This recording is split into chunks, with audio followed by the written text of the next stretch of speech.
The screeching of tires against asphalt pierced the quiet morning as Amelia Evans watched in horror from the sidewalk. A silver sedan swerved, struck a young man crossing the street, and then sped away without stopping. The victim lay motionless on the pavement, his groceries scattered around him like fallen leaves. Amelia dropped her coffee, the hot liquid splashing against her ankles as she sprinted toward the injured man. "Someone call an ambulance," she screamed, kneeling beside the unconscious victim. Blood trickled from a cut on his forehead and his leg was bent at an unnatural angle. As she fumbled for her phone, a black Range Rover screeched to a halt nearby. A tall man in a charcoal suit emerged, moving with purpose toward them. "I'm a first responder," he said, kneeling opposite Amelia. "I saw what happened. Ambulance is already on the way." His hands moved with practiced efficiency as he checked the victim's pulse and stabilized his neck. Amelia noticed his eyes steel gray and intensely focused, and the calm authority in his voice as he spoke to the injured man, who was beginning to stir. "You're going to be okay. Don't move. Help is coming."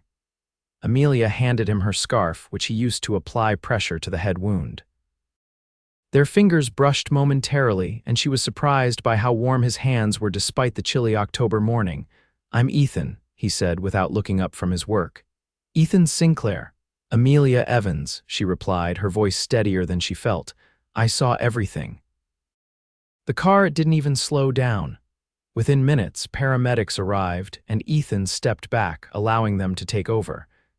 As they loaded the injured man into the ambulance, a police officer approached to take statements. Amelia described the silver sedan, remembering partial license plate numbers and the dent in its rear bumper. Ethan added details she hadn't noticed: the make and model, the driver's appearance. When they finished, Amelia realized she was shaking, the adrenaline wearing off and leaving her cold and unsteady. Her coffee lay forgotten on the sidewalk, her white blouse spattered with the injured man's blood. "You should sit down," Ethan said, guiding her to a nearby bench. "The first shock is passing, that's when it hits you." She nodded, grateful for his steadying hand on her elbow. "I've never seen anything like that before." "I have," he said simply, his expression grave. "Too many times." Amelia looked at him with new interest. "You said you're a first responder," a small smile crossed his face. "Former military medic, old habits die hard. Are you going to be okay? Can I call someone for you?" She shook her head. "I'm fine, I need to get to work though."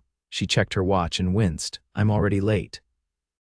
"Where do you work? I can give you a ride." Amelia hesitated, eyeing the stranger cautiously. Despite his help, she wasn't in the habit of accepting rides from men she'd just met. Reading her expression, Ethan reached into his pocket and handed her a business card. "Sinclair Foundation." "I promise I'm not an axe murderer." The card was simple but elegantly embossed with a logo and his name, Ethan Sinclair, Director. Amelia had heard of the Sinclair Foundation, a major philanthropic organization that funded everything from medical research to education initiatives in underserved communities. "I appreciate it, but I'll grab a cab," she said, handing back the card. "Thank you for stopping, though." "Not everyone would have," he nodded, returning the card to his pocket. "Take care of yourself, Amelia Evans. Witnessing trauma can affect you more than you realize." She smiled gratefully and stood up, feeling steadier now. "I hope they catch whoever did this." "They will," he said with quiet certainty. "I'll make sure of it." Something in his voice made her believe him. With a final nod, Amelia hailed a passing taxi and headed to her job at Luminary Publishing, where she worked as an associate editor. Throughout the day, she found herself distracted, replaying the morning's events and thinking about the stranger with the steady hands and determined eyes. 2 days later, Amelia received a call from Detective Morales, informing her that the hit-and-run driver had been apprehended, thanks in part to her detailed description. The victim, a graduate student named Carlos Rodriguez, was expected to make a full recovery. When she asked how they'd caught the driver so quickly, Detective Morales mentioned something about resources and private assistance, but didn't elaborate. That evening, as Amelia was leaving work, She was surprised to find Ethan Sinclair waiting outside the Luminary publishing building, leaning against his Range Rover. "Mr. Sinclair," she said, stopping short. "This is unexpected." "Ethan, please," he corrected with a small smile. "I hope you don't mind. I wanted to update you personally. They caught the driver who hit that young man." "I know. Detective Morales called me," she said, studying him with curiosity. "Did you have something to do with that?" He shrugged, his expression revealing nothing.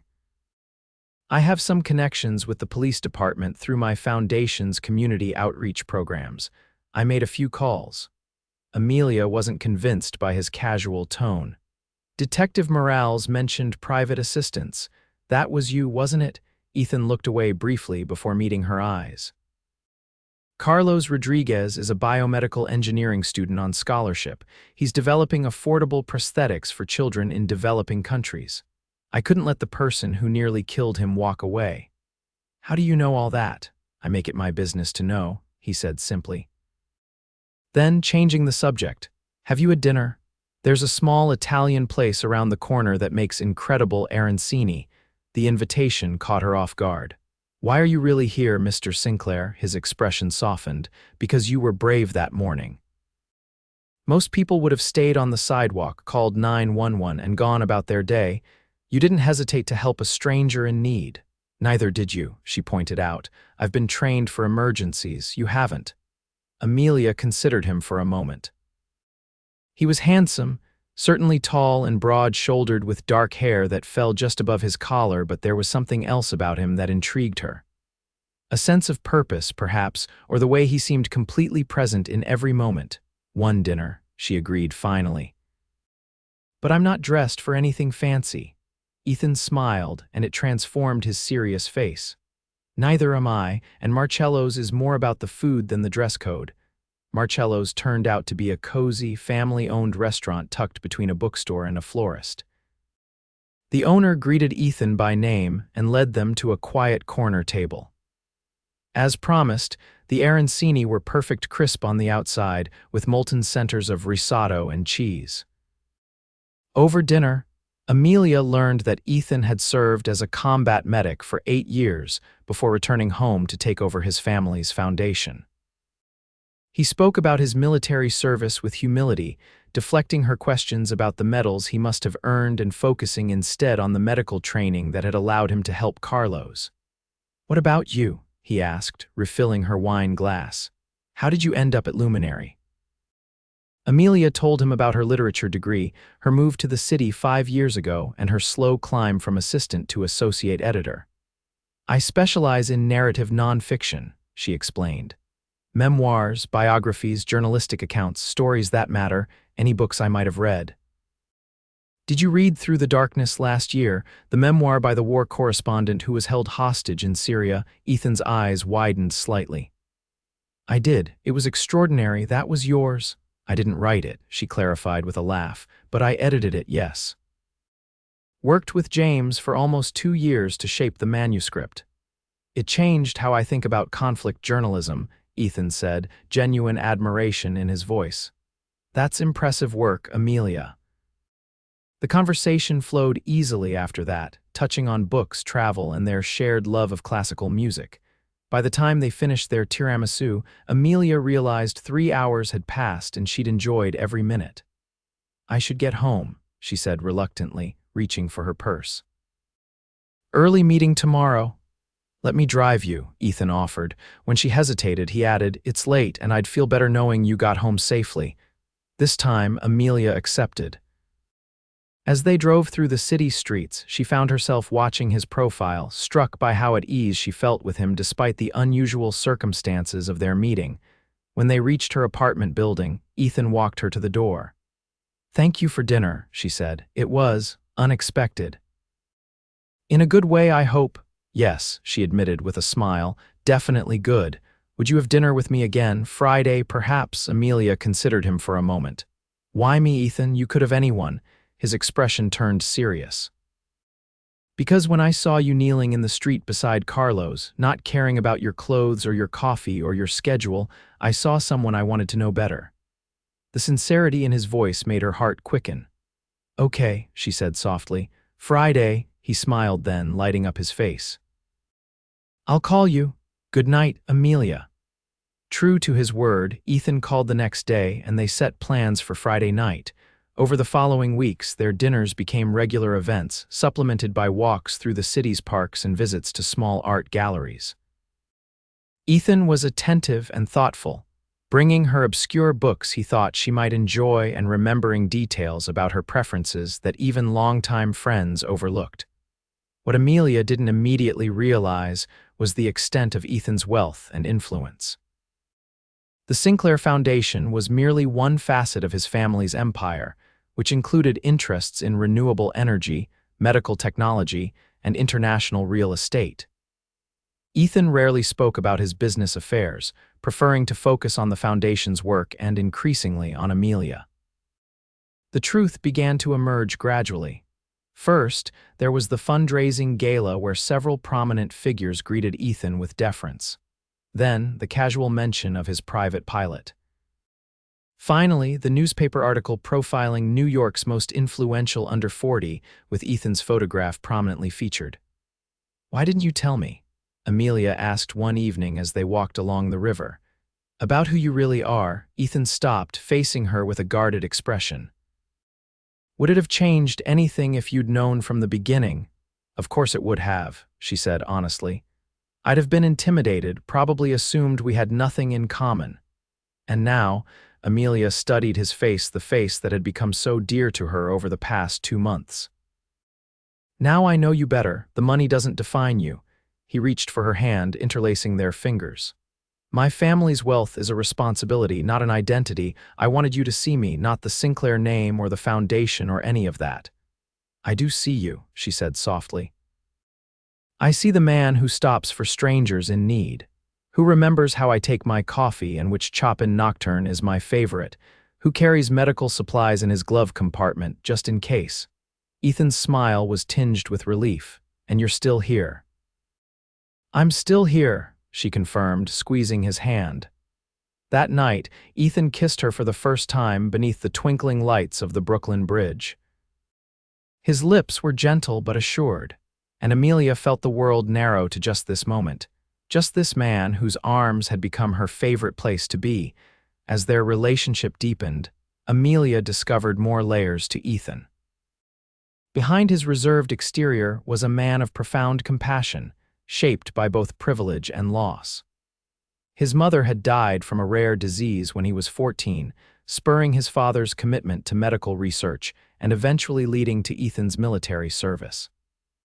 The Sinclair wealth gave him options, but it was his experiences as a medic that had formed his character. One rainy Sunday afternoon, as they lay tangled together on her couch, Ethan confessed, "I've never brought anyone to my home." Amelia traced the outline of his jaw with her fingertip. "Not even a serious girlfriend?" "There haven't been many of those," he admitted. "My life doesn't leave much room for relationships." What's different now, his gray eyes, usually so controlled, were vulnerable as they met hers. "You are."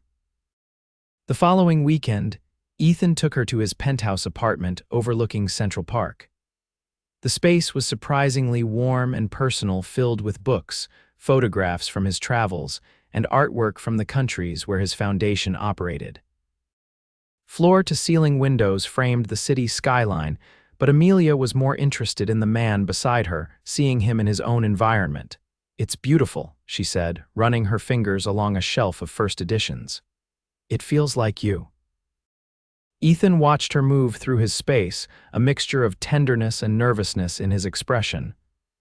"I wanted you to see this part of my life, all of it." That night, they made love for the first time, the city lights casting gentle shadows across the bed as they discovered each other with increasing urgency. Afterward, Amelia lay with her head on Ethan's chest, listening to his heartbeat slow while his fingers traced patterns on her bare shoulder. "I'm falling in love with you," he whispered into the darkness. Amelia raised herself on one elbow to look at him, her heart swelling at the vulnerability in his expression. "I'm already there," she admitted. His kiss was both tender and fierce, a promise and a claim. As winter turned to spring, their lives became increasingly intertwined. Amelia met Ethan's father, the formidable Richard Sinclair, whose initial skepticism gave way to genuine warmth when he saw how his son's face lit up in Amelia's presence. Ethan became a fixture at Luminary's literary events, proudly supporting Amelia's work and becoming a favorite among her colleagues. They weren't without challenges. Ethan's position meant constant demands on his time, including international travel that sometimes separated them for weeks. Amelia's middle-class background occasionally made her feel out of place in Ethan's world of galas and board meetings. But they faced these issues with honest communication and unwavering commitment to each other. 6 months after they met, Carlos Rodriguez graduated with honors. Ethan and Amelia attended the ceremony together, watching proudly as the young man they'd helped that fateful morning received his diploma, walking with just a slight limp, a reminder of what could have been lost. Afterward, Carlos embraced them both, tears in his eyes. "My family wanted to meet the people who saved my life," he said, leading them to where his parents and siblings waited. Carlos's mother hugged Amelia fiercely. "My son told me how you ran to him without hesitation," she said in accented English. "And you," she turned to Ethan, "you made sure the police found the man who did this. You paid for Carlos's medical bills." Amelia looked at Ethan in surprise. He hadn't told her about paying the medical expenses. "It was the right thing to do," Ethan said simply. Later that evening, as they walked through the university gardens, Amelia asked, "Why didn't you tell me about paying Carlos's bills?" Ethan shrugged, seemingly uncomfortable with her focus on his generosity. "It wasn't important. It's important to Carlos and his family. It's important to me." He stopped walking, turning to face her. "Amelia, money is the easiest thing I have to give. What you gave that day was courage, compassion. Those things matter more." She studied his face, struck again by the man he was beneath the wealth and influence. "I love you," she said, the words simple but profound. Ethan's smile was radiant. "And I love you, more than I thought possible." That night, in Ethan's penthouse, they talked about the future, about the books Amelia wanted to champion, about Ethan's plans to expand the foundation's work in disaster relief, about the possibility of a life together. In July, exactly 1 year after the hit and run that brought them together, Ethan took Amelia back to Marcello's, where they'd had their first dinner. The restaurant was unusually empty, with only one table set in the center of the room, surrounded by candles and flower arrangements. "What's going on?" Amelia asked as the owner, Marcello himself, greeted them with champagne. Ethan's eyes were bright with anticipation. "I wanted tonight to be special." Throughout dinner, Ethan seemed distracted, checking his watch and glancing toward the door.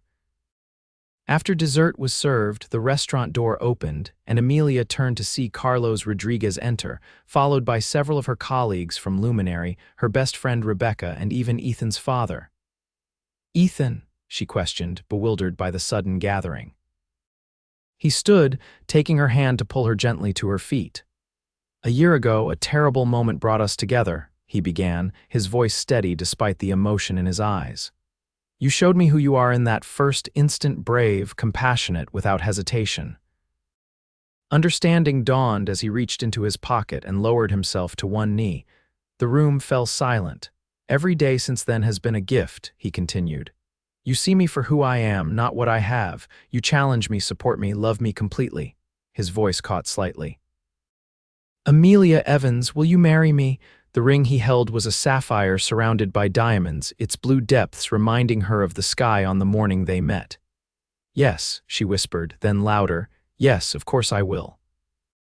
The room erupted in cheers as Ethan slipped the ring onto her finger and rose to kiss her, his arms wrapping around her waist to lift her off the ground. When he set her down, they were surrounded by congratulations and embraces, Carlos's enthusiastic hug nearly toppling them both. "You planned all this," Amelia said to Ethan when they finally had a moment alone, "even Carlos." "I wanted everyone who matters to us to be here," he explained. "Carlos is part of our story. Without him, we might never have met." Amelia touched the ring on her finger, still not quite believing it was real. From a hit and run to here, who would have thought? Ethan's smile was tender as he brushed a strand of hair from her face. I knew from that first day, watching you care for a stranger without thought for yourself. I just had to convince you I was worthy of you," she laughed softly, as if that was ever in question. Their wedding, 6 months later, was an elegant affair at Ethan's family estate in Connecticut. The ceremony was intimate, with only close friends and family present, but the reception welcomed a wider circle, including Carlos Rodriguez and his family, several veterans Ethan had served with, and authors Amelia had worked with at Luminary. As they shared their first dance as husband and wife, Ethan held Amelia close, whispering, "Happy." She looked up at him, at the face that had become her home. Completely. After a honeymoon traveling through Italy and Greece, they returned to a new normal. Ethan had purchased a brownstone in Brooklyn that they renovated together, creating a space that reflected both their tastes. Amelia continued her work at Luminary, while also taking a role on the Sinclair Foundation's literacy initiative, which provided books and educational resources to underserved communities. Life as Mrs. Sinclair came with adjustments: the public interest in their relationship, the social obligations of Ethan's position, the occasional reminder of the vast difference in their backgrounds. But these were minor concerns compared to the joy they found in building a life together. 2 years after their wedding, Carlos Rodriguez's innovative prosthetic design, developed with funding from the Sinclair Foundation, won international recognition and began changing lives in communities around the world. At the gala celebrating this achievement, Amelia watched her husband embrace the young engineer with genuine pride, and felt her heart swell with love for the man who used his resources to empower others. That night, as they prepared for bed in their brownstone, Amelia placed Ethan's hand on her still flat stomach. "I have something to tell you." His eyes widened in understanding. "Are you?" She nodded, her smile radiant. 12 weeks, the doctor confirmed it yesterday." Ethan's expression transformed with wonder and joy. He knelt before her, pressing his lips to her abdomen. "Hello, little one," he whispered, his voice thick with emotion. Looking up at Amelia, his eyes shining with unshed tears, he said, "Thank you for running into that street that day. For being the kind of person who doesn't hesitate to help, for loving me." Amelia ran her fingers through his hair, remembering the serious-faced stranger who had knelt across from her on the pavement, his hands steady as he tended to an injured man. "Thank you for stopping," she replied softly. "For being exactly who I needed without knowing I was looking." 7 months later, their daughter, Sophie Grace Sinclair, was born with her father's gray eyes and her mother's determined spirit. As Ethan held his newborn daughter, with Amelia watching from the hospital bed, the circle that began with an act of compassion on a city street was completed. On Sophie's 5th birthday, they took her to visit Carlos Rodriguez at his new research facility, funded by the Sinclair Foundation. Now Dr. Rodriguez, he showed the curious child how his prosthetics worked, explaining in simple terms how they helped children like her run and play. "You saved my life," Carlos told Ethan and Amelia as they watched Sophie examine a child-sized prosthetic hand with fascination. "And look what came from that, not just your family, but all this." He gestured to the facility around them. "Sometimes the worst moments lead to the best outcomes," Amelia said, leaning into her husband's embrace. Ethan kissed her temple, his arm secure around her waist. "The best decision I ever made was stopping that car."